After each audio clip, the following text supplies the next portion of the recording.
everybody, my name is Benjamin Bloom. I have just witnessed Ipswich Town 1, Aston Villa 1, but believe me, it wasn't just a standard 1-1 draw. Lot to talk about in this one. Ipswich start the game in 20th place off the back of a League Cup defeat on penalties at Exeter and the big Paul Hurst evisceration of the team. A really kind of brutal interview on Tuesday night. Villa have won their first two games. They are on 6 points. They've made the perfect start, having lost in the playoff final. So you can see who possibly the favourites are for this one. Ipswich lined up, only one change. Teo Aiden, more from him. Aiden, however you're going to say it. More from him later. He comes in for Grant Ward. So we have Bielkowski in goal. Knudsen, Chambers, Nsiala, Donacien across the back. I wasn't here last week, so first time for me seeing Nsiala. Chalobah and Skews sitting in the centre midfield. Edwards on the right. Nolan in the 10 position. Eden on the left. Bit of confusion here with Eden because the Fulham fans keep telling me he's a holding midfielder, but he played forward left today. And Ellis Harrison up front. So Hurst still sticking with roughly the same names. No Caden Jackson start there, which some people were looking for. No two up front, which some people were looking for. Villa, Nyland in goal. Tuanzebe, Chester, Jedinak, Hutton across the back. They still haven't found a partner for Chester. Bjarnason sitting in front of the back four. Then El Mohammadi, McGinn, first time I've seen him. Grealish and Adoma across the midfield. Kodja up front. Villa, obviously, lots of money problems in the summer. And you look at the team that finished last season and there was Graben in there, Snodgrass and Terry, and you think they're three very good players that maybe they're missing. Grealish picking up the ball a lot early on. 3 times he carried it early in the game. Chalobah with the foul, and Grealish set the tone here because we do need to talk about the referee withdrawing fouls. He gets this first one off Chalobah, and then I think the Villa players and Steve Bruce get wise to the fact that the referee is going to struggle to cope with refereeing this game. They do manage it well. McGinn drifts the free kick in. Jedinak's on the back post, heads it across. If you're an Ipswich fan, Blackburn scored from the exact same move, so heart in mouth stuff there. Great move from Ipswich here on 12. Edwards is in his own right back position. He's obviously got the legs on poor old Alan Hutton there. He runs him. Crowd of Villa players converge on him. Then Hutton's chasing him. Bjarnason comes in with a big tackle. Edwards somehow manages to come out with the ball. He drifts infield. He feeds Nolan. Nolan puts it out to Teo Aiden. Aiden drives forward. Edwards has continued his run around the back. It's a driven early cross, the sort that Hurst has been asking for. Edwards arriving at the back post. Hits it first time. Hits the crossbar. Great play again by Edwards. He scored in his first game at Portman Road. He nearly scores in his second game. Great move. Really unlucky there. Knudsen, long throw. The long throws are back on 17. Harrison wins the flick. Chalobah shoots and it's blocked, and Chambers follow up. Trickles up. Interestingly, they seem to have a plan for the long throws now. Chalobah goes to the near post and then runs back in kind of underneath the ball as it goes in over his head to produce chaos. More of that later. But on 20 minutes, Villa take the lead. Very annoying. I'll talk more about this later. But Villa, other than a couple of good individuals, are not very interesting with the ball. A lot of early balls in the channels to kind of chase after. But they have 2 guys in centre midfield who are very good. And one of them is John McGinn, the first time I've seen him play. Ipswich kind of half clear a corner. Goes out for a throw. Villa take it quickly. McGinn, and I think it's Teo Eden he's up against. He moves it to the right. He's got really quick feet. He moves it back onto the left foot to create half a yard. And what a cross. He's right out on the touchline. He whips the cross with the left foot in over the head of the first defender. Kodja's in there. He glances the header into the goal. It's 1-0 to Villa. Kodja's name will go on the score sheet there, but brilliant assist by McGinn. He looks like really good play. He's going to clock up a lot of numbers, I think, for Villa, considering he's doing set plays as well. So Villa take the lead. They did have some moments, but they were hardly on top when they took the lead. It was a moment of excellence from McGinn, I will say. Białkowski, quick catch and throw here on 27, but he throws it a bit too far ahead of Theo Eden, who slides in, fouls El Mohammadi, and the referee decides that this is the one. There's been a lot of Villa players going down. He's actually given free kicks for. I like to see the stats for the number of fouls. There seem to be a lot of fouls and a lot of free kicks to Villa in that first half. I'm not going to say any bias or anything of that nature. There just seemed to be an uncanny number. It seemed that Villa realised that if they went down, they would get the free kick. Eden, so he makes the foul on El Mohammadi and takes a yellow card on 27. Remember that number. Grealish this time takes the free kicks on the right-hand side. He pops the free kick in. Knudsen and Skews leave Kodja. I don't know who was supposed to have him. Kodja heads over. Might have just glanced at the top of the bar on the way over there. I've only seen it once. Good chance that. Villa are on top, but it's equalised then on 35. It's good play down the left there. Another good kind of switch and working of the ball. Knudsen wins the throw-in. He winds up for the long throw. Now, Jonas Knudsen has been at Ipswich for, this will be his third season now, and we were very excited about the long throws. We didn't score any of them. They kind of disappeared last season. They're back, and for the first time, Ipswich are going to score from one of them. I don't quite know whether it's the excellence of the throw or the rather abjectly, pitifully terrible goalkeeping by Nyland in goal. So again, Chalobah does this move where he comes short and then runs in underneath the throw. It goes in. Harrison jumps, I think, with Jedinak, but Nyland, what's he doing? He comes out, tries to catch the ball. Crowd of players completely. Not only does he drop the ball, but he renders his centre-halves inactive by doing it. It falls down to Chalobah, who quickly swivels, gets the shot in, puts it in the goal. We'll take it. First goal for Chalobah in, pro football. We forget he's only sort of 3 or 4 games in. First goal for Ipswich from a Knudsen long throw, but horrible goalkeeping by Nyland. So you're sitting there, you're in Ipswich saying, you're thinking, oh, we were a little bit hard done by to go 1 down. We've got the equaliser. What's the next thing that's going to happen? Well, Eden dives in on Tuan Zebi, and the ref decides of all the free kicks and fouls he's going to give, the 2 tackles that are going to warrant yellow cards are going to be by the same player. And Ipswich are down to 10 men from the 38th minute. Shades of deja vu. Villa played in the spring at Portman Road. Grant Ward was sent off just before half-time. Exactly the same thing today. It's a difficult one. I haven't seen it back. I don't really know when we debate this whether we're talking about the actual 2 tackles or about, excuse me, how the half was refereed, because it became very clear that a lot of decisions were going Villa's way, and the Villa players are clever. They've got a lot of experienced players and a very experienced manager, and it did look like they decided, look, this ref is, going to give us stuff. We just need to keep going down. I'm not saying neither were yellow cards. I'm not saying both were yellow cards.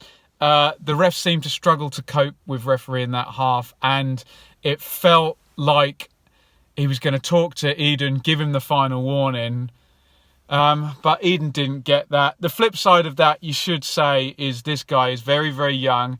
It's his first start. And don't come at me, Ipswich fans, but Eden should have had, okay, calm down now. Don't give this finicky ref, who seems to be giving a lot against us, the chance to give me another yellow. Get to half-time, let everything cool down. That said, if it wasn't a foul, it wasn't a foul. If it wasn't a yellow, it wasn't a yellow. I need to see it back. But I'm a bit disappointed at the ref. He seemed to struggle to cope with that first half. And I am a little bit disappointed that no one managed to get in Eden's ear. Maybe they did and say, look, calm down. You're going to get sent off if you make a slide tackle in this half now. But he's a young guy. I've mentioned him loads of times already, and he's got loads of potential. So there is the red card. Very interested in the comments on not only on the two incidents, but how the ref coped with that first half. Villa fans too. You seem to get everything. Ipswich moved Nolan out to the left, and it's a 4-4-1. And you kind of imagine now a long, laborious slog and a matter of time until Villa score. In we go to the second half, and Ipswich start the second half really well. They're really quite energetic. They seem to be playing a bit longer in the first instance just to work their way into the half. But still, the short passing up towards the goal was evident. Unfortunately, Villa get a breakaway, and Donacien completely cleans Grealish out and takes a yellow card there. Villa come in to the game a little bit now on 55. Chambers and Kodja tangle in the corner. Kodja still gets his cross in. It's not cleared. It falls to Grealish in the box. He's got that magnetic control, but he needed to shoot here. He's a brilliant dribbler, but there's a time to get it out of your feet and shoot. And he dribbles and he dribbles and he dribbles, and Ipswich get bodies in the way. 59, Nolan does well to win a corner off Bjarnason. He floats it in. Harrison's marshalled at the back post. He wins the header, but it goes wide. Villa break out. Grealish feeds a Doma. Bit of a weak shot from the left-hand side. But Steve Bruce makes his attacking move on 63, so 27 minutes from the end of the game. Green comes in for Tuanzebe, so he sacrifices the right back. Hurahan comes in for Bjarnason. Al Mohammadi moves back to right back. Adoma switches wings. John McGinn is going to sit in as a deep line playmaker rather than Bjarnason, who's a bit more of a stopper. Hurahan goes into centre midfield, and Green goes onto the left wing. So the same setup, but with more attacking players and with what you think McGinn is supposed to be a playmaker there.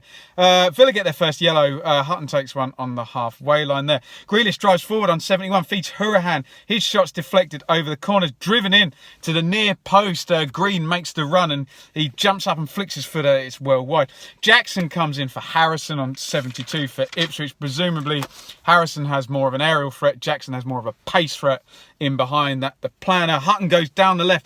Long cross to the back post. Hurahan falls down to the floor dramatically, but Adoma arrives in behind. Side foot volley on the right foot puts it well over. Knudsen gets in Hurahan's face. Doesn't manage to wind Hurahan up. Seems to wind Kodja up a bit more, but bit of gamesmanship there, presumably trying to evoke a reaction with this finicky ref. Nothing doing. These Villa players are experienced guys. Poor clearance from Bart.